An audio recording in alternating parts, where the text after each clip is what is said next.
Good morning, good morning, good morning. A merry, merry, stupid o'clock to one and all. Welcome to Spilling Tea. I am your host, Tiffany Daniels. Now, yesterday we had a ton of news drop on us from all sides. But as we know, at stupid o'clock, and due to, obviously, I don't want to run into doing videos into me having to jump on the clock in time.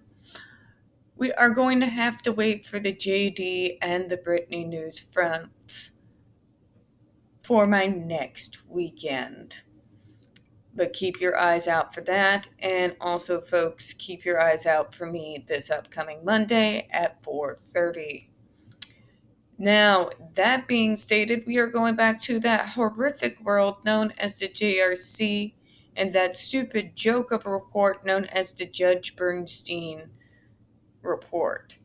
Before we get started, you are going to find the link to this monstrosity right there in your description box, as well as the other pertinent links to the Stop the Shocks campaign, including Autistic Hoya's massive archive on the subject, the templates, sign your name, click on your senator. You know how it works, folks. Most important 2 minutes you spend today. And also the ever-present change.org Shut the Judge Rotenberg Center Down petition. Now, folks, when we are speaking about the JRC, you are going to hear vivid descriptions of, as well as seeing clips from video surveillance footage of people with disabilities being tortured and abused. If you do have young ones present, please, during these videos, wear your headphones. Also, folks, it is 3:52 a.m. in the morning. Nobody should be awake at this hour. So if I stumble over any words this morning, my apologies in advance. Now, moving on. This is where we left off yesterday, folks. Excuse me, got an itch. Sorry. I don't have an edit button. We are going to staff infractions, performance improvement opportunities. Let's see what level of stupid we have for this morning. Let's prepare ourselves for the stupid, folks. Gosh, I'm a mess this morning. Sorry, folks. The staff infractions list outlines the many infractions that staff can be disciplined for and may result in a receipt of performance improvement opportunity, PIO. Oh, this should be interesting. It's time to read between the lines, folks. There are 49 sheets to the infraction list with an average of 11 infractions on each sheet, amounting to approximately 530 possible infractions. Jesus Christ! And you wonder why you have a high turnover rate? Each infraction has consequences for the first through sixth offense. GED-related infractions and their consequences include. But did you say what all the GED infractions were? Something tells me no, you didn't. But go on, let's see. In-house monitor. Failure to follow notification procedures. 20 points for first offense. Suspense for 5 shifts and second offense. Deliberately exceeding a GED order given by a clinician. Termination on first offense. Sure. Failure to follow the GED verification policy resulting in misapplication. Termination on first offense. Why do I have the feeling this? Yeah. But if they do so, if they don't, they put these staff in a catch-22 situation. You have to follow the verification policy, but they are told to not question. Weird how these people work. Poor decision-making skills resulting in a student receiving a GED suspension 3 shifts, no additional shifts for 14 days on first offense, termination on second offense. Really? Gonna give you one more chance to torture him again. Jesus.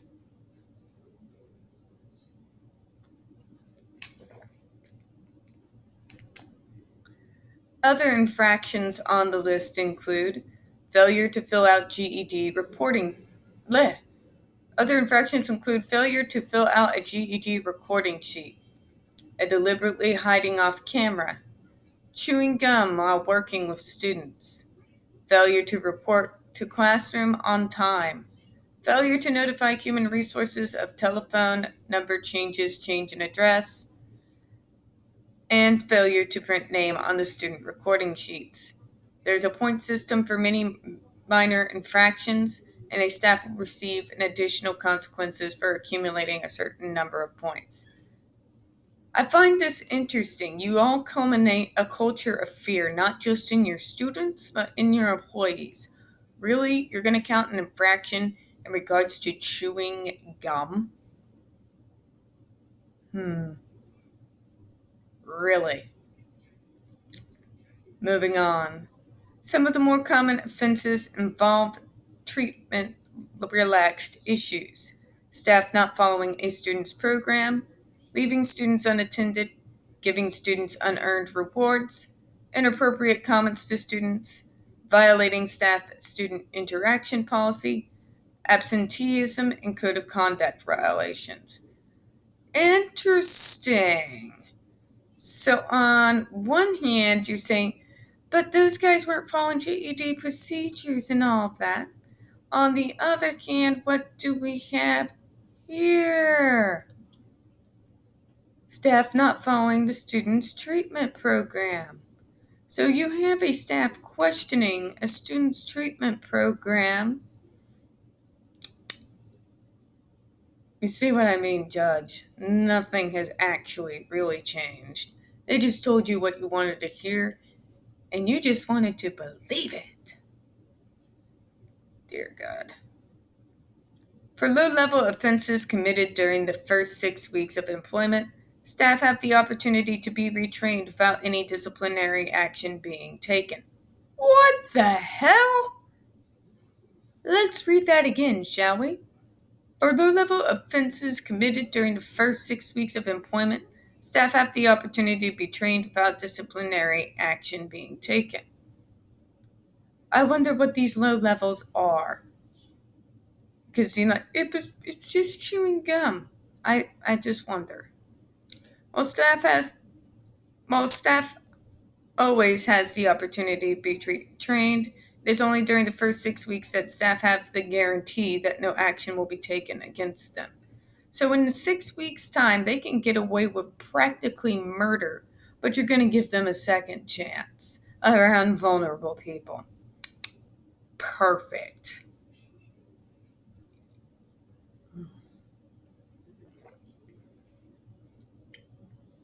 PIOs are given when an individual commits one of the 530 offenses contained in the JRC infraction list. Each offense for which a PIO is received is assigned a point value based on the severity of the offense and whether the staff member has committed this offense previously. During the evaluations at the end of each quarter, the total number of PIO points is added up, and a percentage of this total is deducted from the total score an employee receives based on other substantive categories that measure job performance. PIOs for lesser offenses are no longer active 6 months after they are received and are not calculated into the total number of PIO points in quarterly evaluations. However, these PIOs remain part of an employee's record and are considered when making promotion decisions. So that you treat your staff like you treat your students. Perfect. Yeah, count me out. A staff member receiving a PIO will be provided a copy of the completed PIO form. signed by the staff member who identified the possible infraction.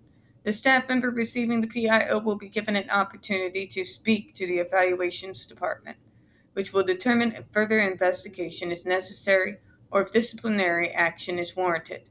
The decision whether to investigate or take disciplinary action is based on the severity of the offense. Mitigating factors: the staff member's past record, the length of the staff member's continuous employment at JRC, and the time interval between this infraction and past infractions. So the longer you stay at JRC and torture people, the more likely you're going to get away with it. Color me surprised. If the evaluation department investigates an incident, the investigation consists of interviews of staff and students who were present, review of DVR footage, and other reasonably accessible steps.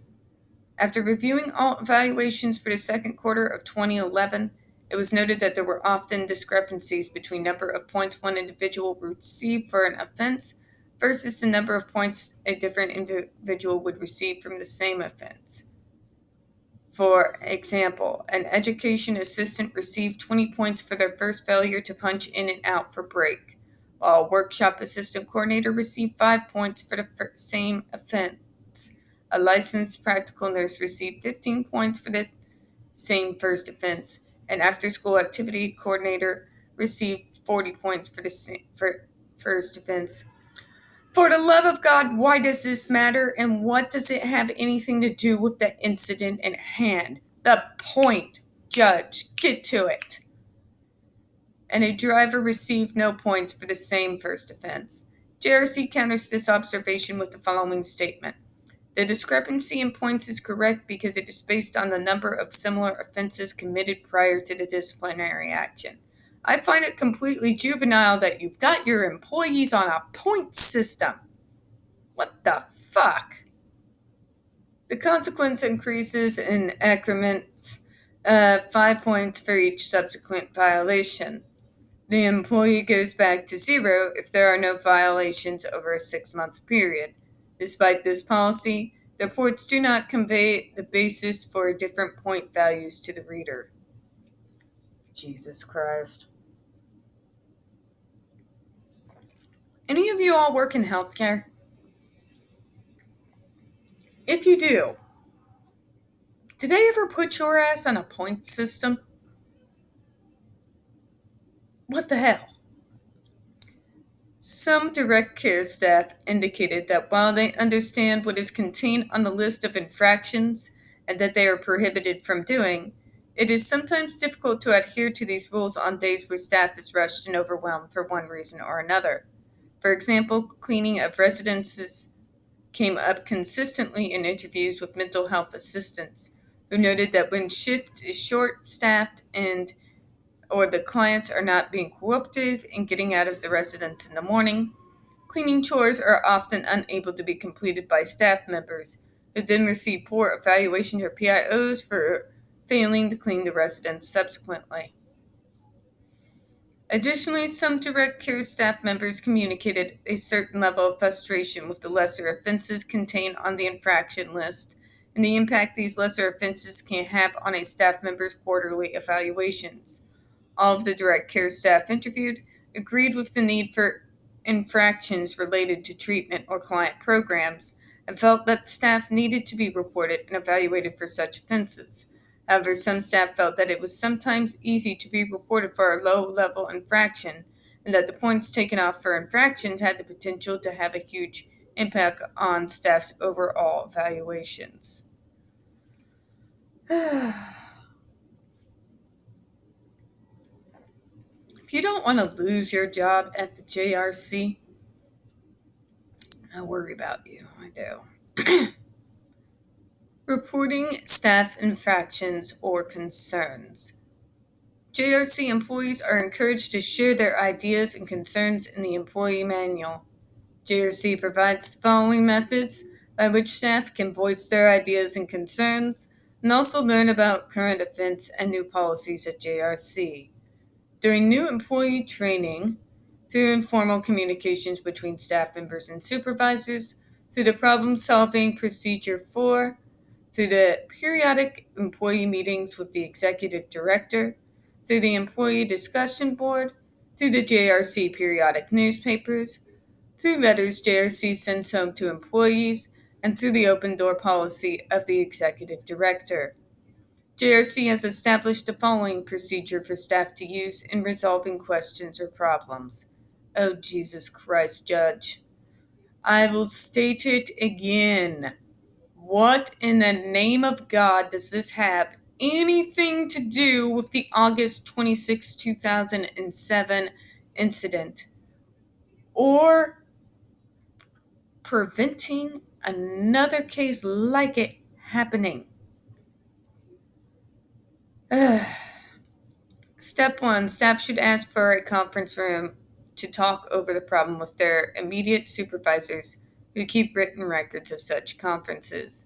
Step 2, if a supervisor fails to resolve a staff member's problem within 2 workdays, the staff member may ask for a meeting with Human Resources, who will keep a written record of the meeting. Step 3, if Human Resources fails to resolve a staff member's problem within 2 workdays, the staff member may submit a written request to meet with the executive director. If a staff member does not feel comfortable taking an issue to his or her direct supervisor, he or she should take the problem directly to Human Resources. All of the direct care staff interviewed indicated they felt completely comfortable raising questions or concerns with treatment teams, supervisors, the evaluations department, and other JRC administrators. That's not what Greg Miller said, so it makes me wonder if they weren't just telling the judge what he wanted to hear so they wouldn't be pulled up on evaluation and lose points. Points. Points for the staff. It's, I don't even know. This place and its obsession with points, I don't get it. Moving on. Most of the direct care staff interviewed stated that in order to correct the action right away, they prefer to first speak with the staff member they observed doing something incorrectly or against JRC policy or procedures. This immediate feedback is given to ensure it does not continue to occur. Then, if the incorrect behavior is repeated, direct care staff and supervisors said they would report the behavior. In general, direct care staff feels comfortable asking questions and raising concerns with other staff, supervisors, and JRC administration. Additionally, staff may utilize JRC's internal online discussion board to ask questions, raise concerns, or make general suggestions for improving JRC's program. Sure.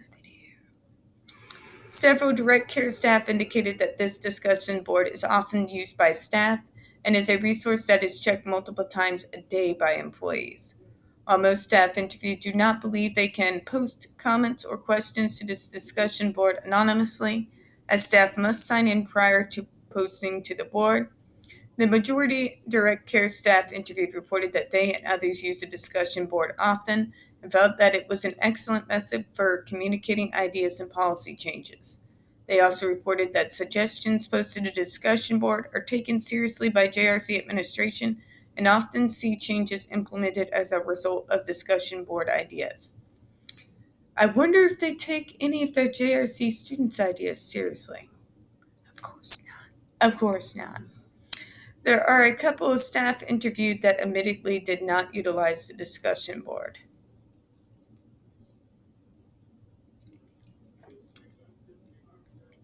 If a parent or staff feel that responsible care is not being provided to JRC students, he or she should file a complaint with the Director of Student Services. Written and verbal complaints will be accepted. Once a complaint is received, the Director of Student Services or designee will conduct an internal investigation to determine if the complaint can be substantiated. The investigation will normally consist of interviewing staff, students, complainants, and others, as well as reviewing the written documentation and viewing video of classrooms and residences. If the complainant disagrees with the result of the investigation, he or she may appeal it in writing to one of the assistant executive directors. Why does this matter? What does this have to do with this specific incident? What the hell, folks? What does this have to do about the August 26, 2007 incident? Absolutely nothing. Absolutely nothing. Now, you might be able to argue, but it means better communication. But on what? Just saying. Parents interviewed for this investigation reported that it is easy to make a complaint at any time. One set of parents described an incident during a treatment meeting when the parents informed staff that it was very bothersome to their son to wear anything knit, such as a sweater, because he found it extremely itchy. The student's teacher then suggested that the use of an itchy sweater be used as an aversive consequence in the student's treatment program. You sick fuck! Okay, let me see if I get this straight. We have severe sensory issues, yes? Yes. Obviously, where I got my shot the other day, it's still a wee bit itchy and slightly swollen. So, Ms. Stafflight listened to the parents, said that it was bothersome. Bothersome my ass. Sensory issues are not fun. This right here, folks, not fun. Having this swollen, not fun. They're really going to induce him to have sensory issues to punish the student for having sensory issues. You sick bastards. Moving on. The parents made a complaint directly to Dr. Israel, and the teacher was immediately removed from the student's program. A few weeks later, the teacher was no longer working for the JRC. Gotta save your ass, right? Investigating staff infractions. We'll get to that a little bit later, folks. We'll go into that tomorrow. We've gone through quite a bit this morning. But my takeaway from this, this whole school is nuts. So not only do they treat the students the way that they do, but the fact that they even put their staff on similar programs as their fucking students. My God, what is wrong with these people? Do they want to put humanity on a point system? Because it kind of sounds that way. By the way, think of all the ways a point system can be used against you in your employment. And let's think about, once again, why staff wouldn't think to question in order to shock and torture these kids. This point system, the way to describe it, sets up an entire system of torture. Because who knows how many infractions they might incur if they don't obey orders immediately. It is very damned if you do and damned if you don't if you're a staff member there. And it is no accident there's such high turnovers. It creates a stressful work environment. I'm just going to be bluntly honest with you.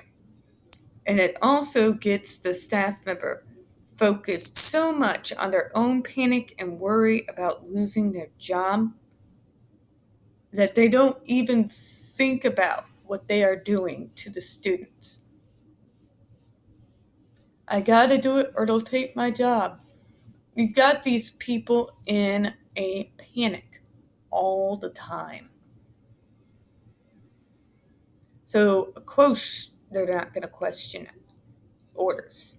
Of course, they're going to do whatever the monitor says. And guess what, folks? As early as 2012, before Jennifer Masamba got out, they were still taking orders from the monitor telling them to pinpoint more behaviors. So again, not only has nothing changed, but the staff are also hyper aware, hyper stressed out, hyper overworked all the time. It's this culture of abuse and torture that this place has created. And with those thoughts, folks, we're going to go ahead and close out for this morning. Now, we don't get very many views on this channel, especially on this subject. The few that we do tend to get removed from time to time. So, folks, please don't forget to hit that like button. Hit subscribe. Don't forget to hit the comments. I do appreciate your time this morning. And as always, we here at Spilling Tea hope you have a good one. Bye-bye.